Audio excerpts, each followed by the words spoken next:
All right, Beverly Lancers, here we are for our 5 Question Friday. Remember, Lancers, you, no matter where you are today, will be an adult at some point, and you get to choose what you want to do. And maybe you'll get to choose the path that our guest today chose. Our guest today is named Reo Quarles. And Reo graduated from Beverly East, and I'm going to guess, I always get this messed up with you, Reo, 2006. Is that right? 2007, 1 year Ah, off. That was 1 year really off. close. 2007. All right. 2007. And I did not have Rio in class, but I did talk to him in the hallways a lot and uh, definitely watched him play basketball. So, Rio, why don't you go ahead and tell us what you're doing now and, what you've chose to do with your life?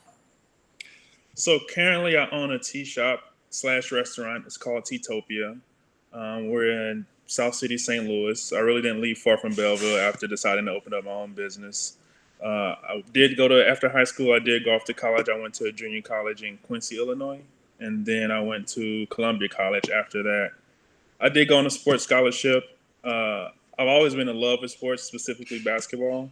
I've always been really competitive, and I am to this day. I think that's what helps the most with the shop is that I'm just competitive, and not that I want to go through adversity, but I just love to compete. Throughout college, my knees got really, really bad, unfortunately, and by my senior year, the doctor told me if I wanted to walk when I got older, I had to quit. It wasn't really an option. Technology at that time, I'm not that old, by the way. I'm 31, but technology at the time wasn't like where it is now. So there was an offer to like do some kind of surgeries, but I did twice surgeries on my right knee and once on my left knee. It still wasn't enough to like prevent me not being able to walk if I continued to play. So I stopped playing basketball. I got lucky. Not everybody does. My college coach at Columbia College actually paid for my senior year, even though I wasn't playing anymore. Hold on. Kind Your coach himself, like, paid for you? of I don't know how they worked that out. All I know is that I got school taken care of. He worked it out. Wow. It was through some sort of scholarship between because him and his wife. His wife was like the dean of students, and they found a few different scholarships and they put it together for me. College sports is a business, and it does not happen often at all. There was a guy that went to our school, and he was from Serbia, and he didn't perform as well as he wanted to at that time, and he actually was sent back to Serbia. Oh, So wow. it's very likely to like that you could get sent back if you don't do because college sports at the end of the day is a business. Yeah, but I would imagine that your coach and his wife like saw you and said, "Man, here's a great kid. He's injured. We can't send him out. Like, let's And find a way." and that's what it came down to. I had a talk with him. I was straight up with him. I told him face to face. I was like, "Look, I want to be here. I'm willing to help out and pitch in however way I can because I wanted to show that I was going to put forth effort too. I didn't want to just a free easy ride to just sit around and not do anything. I let them know I'll be willing to do whatever you guys need me to do. I do want to stay here though and be with the team. And a week or two went by, and he was like, "You're all covered for next year." I think I DJ'd maybe about 5 or 6 games. So I was a DJ for a while. I can put that on my resume, and that worked out. That was cool. So that went on. After that, I ended up going to high school for. I'm sorry, I went to college for psychology. I graduated with psychology and started working in the mental health field. I did that for about 4 years. So my job in the mental health field, I did after I was inpatient and crisis work, and I also did something called CISMs, which stands for Critical Stress Incident Management.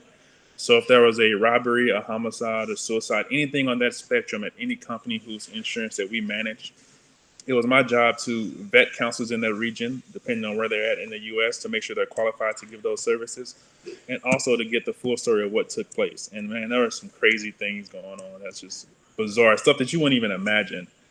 Um, so I did that for a while. The work was fine, and I knew what I signed up for. So even before starting this tea shop, I always had the plan to have my own mental health practice. It was going to be one of the two: my mental health practice or the tea shop. And after a while working, I started to realize like some people were getting really complacent and stagnant. They were fine where they're at. Nobody wanted to grow. Nobody wanted to be more and or do more. And also in my department, there was no room for growth. Now going into that department, I was aware of that, and I had other plans along the way.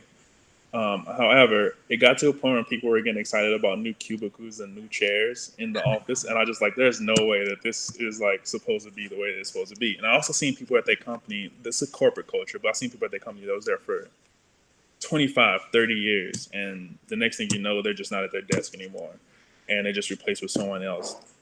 So took me a while, but I built up the nerve one day to go to work at 8 o'clock, and I walked out at 10 o'clock. I was like, I'm done. And in all the stories that you will watch about other people doing that, it sounds really heroic and all that. But when you get down to it, I freaked out like a week later. I was freaking out because like there's no health insurance and there's no income coming in. So there's a very real fear there. But I had my plan maybe 2 years before I quit because I was Okay, so always working towards it. you didn't just quit and then be like, now what do I do? Like you kind of had a plan ahead of Yeah, time. I had a plan. I didn't take many actions towards it, but I had an outline of a business plan for both of those models, whether it's going to be the my own counseling practice and or the tea shop. I had a plan for it. I just never took many action steps. Whereas like I didn't take much steps towards like uh, I created the business plan, but as far as like going to do the research at different places and learning more, soaking up more knowledge about the issue and finding the location, I didn't take steps in that way. And after I quit, I didn't have a choice but to take steps. So Yeah, I, hunger will make you do a lot. we move fast too. You move really Yeah, fast. yeah. One of my college teammates lived in New York, and New York is pretty expensive, but it's an amazing city if you guys can ever get out there. I stayed with him for about 4 or 5 months, and I met a bunch of guys who were labeled as tea masters back in Asia. And in order to be a tea master, you have to study tea for at least 15 years. It's literally a doctorate degree here in the U.S. So I met with a bunch of them, learned and soaked up a ton of knowledge. Also taught myself a lot. Spent a lot of time in coffee shops, which is funny because I opened a tea shop and I spent most of my time in coffee shops. There aren't that many tea shops in St. Louis or anywhere really, so I really didn't have a choice but to go to a tea shop. I mean, a coffee shop, and learned as much as I could. And then in January 2017, I looked at 30 locations and found one on the south side of St. Louis and opened up Teatopia. Wow. So you put a lot of time and effort into this. This wasn't like a walk out the door, your mental health And job. go, Yeah, no. yeah. There's a lot of hard work that went into that too. So, okay. So how does a guy like you from Belleville that, sat in any of these classrooms at Belleville East, how did that happen? How do you decide? How do you go from being a Uh, great basketball player to selling tea? How did this happen? it's not is that they're not that far apart. So for me, everyone has their own way of meditating or finding their moment of enlightenment or their moment of or time of relaxation. Some people bake, some people cook. Mine happened to be tea. I've actually always been into tea. Something I never really talked about much until I got older and decided to open up my own tea shop. But making tea, there's this guy named Alan Watts, and he calls this one moment. It's called a satari. Satari is like when you're at your ultimate moment of peace or your ultimate moment of clarity. So for me, making tea and drinking tea and the process of brewing the tea is the way that I meditate. I've always considered myself an active meditator.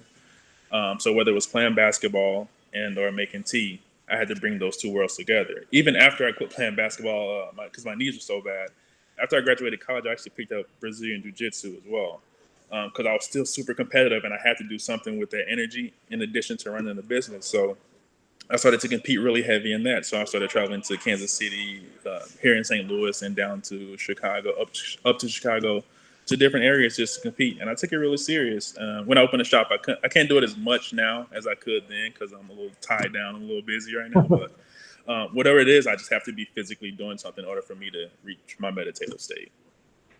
Great. Wow. So actually, last week's five question Friday guest teaches jujitsu to kids in East St. Louis. Oh, really? I need to go meet Yeah. him. So and he's taught it all around the world, Western Africa and Nicaragua. His name is Seth Hamilton. So Oh, that's pretty cool. yeah, that's pretty wild. So, okay. So you would arrive at this. This is what you've chosen to do, and it's worked out pretty well for you. I was in the shop this past weekend. It was great, but as a kid, things weren't so easy, right, Rio? Like there was some tragedy So, involved in your and life, and correct. And the things that happened could be the reason the way that I am, the way that I am now. But so when I was about 10 or so, my dad had passed away. He passed away of a heart attack. And then when I was in the eighth grade, it was about 14 or 4 years ago, 4 years after that, my brother passed away while playing basketball. And actually, when that took place, I almost quit playing basketball completely myself. I wasn't that good then, by the way, but I was decent after that. But I wasn't that good. I almost quit playing.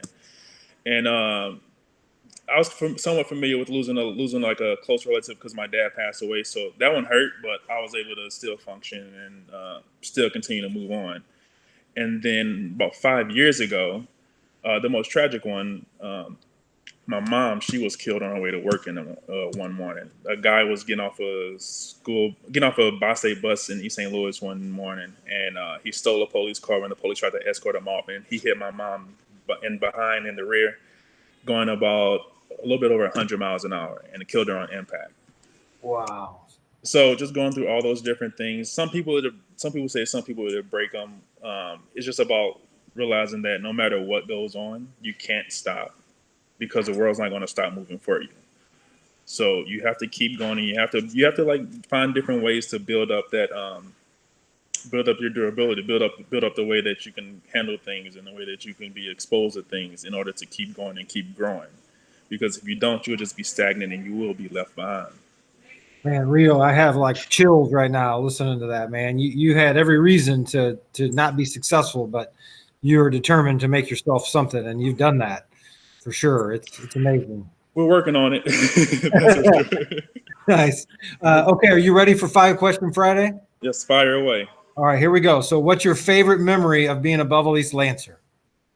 Oh my gosh. It was actually basketball related. I don't remember. I think we were playing Althoff, and someone missed a shot, and I very randomly what I can do really well, what I could do really well was rebound, and I caught a rebound from someone on my team.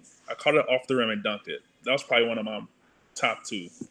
Was that a home game, or was that at It was Althoff? a home game. Yes, it was a home game. That I'm made sure it even better. Yeah, I'm sure the student section enjoyed that. Yeah, it was really nice. That's great. This isn't one of the 5 questions, but who were your teammates? Who were your basketball teammates? Oh man, I had a lot. So I was somewhat decent. So when I came in my freshman year, I played JV, and then my sophomore year, I pretty much went to varsity. So I had really good, awesome people. Man, I had DeMario Washington, Mike Malott was there for a little while.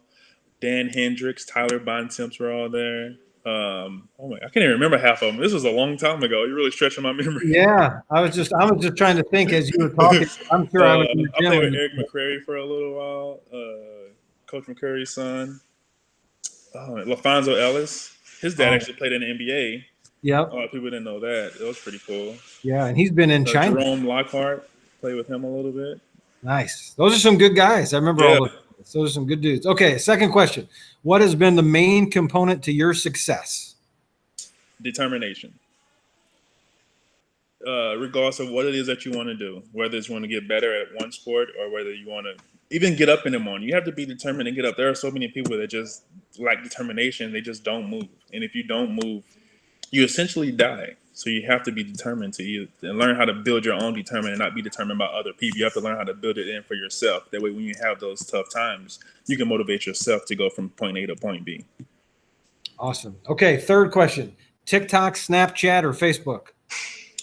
I don't know how to work TikTok or Snapchat, although I have one for the shop. Probably Facebook. I'm just learning how to get the hang of that one. Oh my gosh, you probably should figure out how to do TikTok, because those kids love tea, probably love TikTok. Yeah, I need to figure that out. Okay, so who is your celebrity crush? If you have time for a celebrity crush, who's your celebrity crush? So I actually don't have one. I don't even know who the celebrity. So I don't have a TV at home. We have one, but we don't have cable or anything. Like, we just don't watch TV that often. I have a dog. She's a 1.5-year-old German Shepherd, and she pretty much, when I leave here, I have to go take care of her for like 3 hours to get her tired. I don't have one. You're too busy. Yeah, I know. I need to slow down a little bit so I can find one and come back and let you guys know. Okay, last question. Outside of your family, who would you say is the most inspirational person, the biggest role model for you to help you achieve the success you've achieved? Oh, that's a good one. One of my teammates, his dad, Craig Hunter, they've had a restaurant for like over 20 years, and they actually helped me a lot with opening this place. So that would be them. They have a restaurant called Big Mama's Barbecue, which is pretty cool. So I would say him. I mean, 20 years is a long time. No kidding. He's a great dude. He's a great dude. And the pork sticks at that place are amazing. They're so good. So it's so funny because I used to love going there, but I'm vegan. So whenever I go there, I walk in and I smell like barbecue, and I walk out and I still have the smell of barbecue on me. I just go there and say hi. And it's the worst thing to have as a vegan, because the last thing you want to think about is a bunch of meat being everywhere. Right. And Craig's probably trying to push it on you. Push it, exactly. Yeah, yes. that's great. Okay, so what advice, right? You're done with the 5 questions. What advice do you have for the kids that are watching this now? So much. Some of the things that you're going through now may seem really tough and difficult, but to be honest with you, after you guys graduate, you'll probably never think about it again. Um, it's cliche that at the end of the tunnel there is a light. It's cliche, but it's factual. It's very true. Some of the stuff that you guys worry about on a day-to-day basis, you just have to be, like I said, determined and just push through it and grow through it. And you may not even think about it twice after you graduate. So learn how to be your own light in the dark times. Ooh, learn how to be your own light in the dark times. That's fantastic. Okay, so at the end of this, first of all, show us your shirt there so we can see the name of your shop. I don't know. Okay, Teatopia. All right, and it's in South City. What's the address? 2606 Cherokee Street. All right, 2606 Cherokee. I was there the other day, and I'll be back a lot because my daughters and son play volleyball at Center St. Louis, which is on the way there. It's close. Oh, nice. We stop and we'll stop and see you often. Oh, yeah. Okay, so we always finish every Friday in my class. I always say, stand up for what you believe in, and then the students say, even if you're standing alone. Mhm. So since I don't have any students in here, you get to play that role this Friday. So stand up for what you believe in. Like literally stand up. No, just say, Oh. even if you're standing alone. Oh, even if you're standing alone. There you go. You got it. Reo Quarles, class of 2007, Teatopia in St. Louis. Lancers, don't forget, someday you get to make these choices too. What kind of choice are you going to make when it's your turn?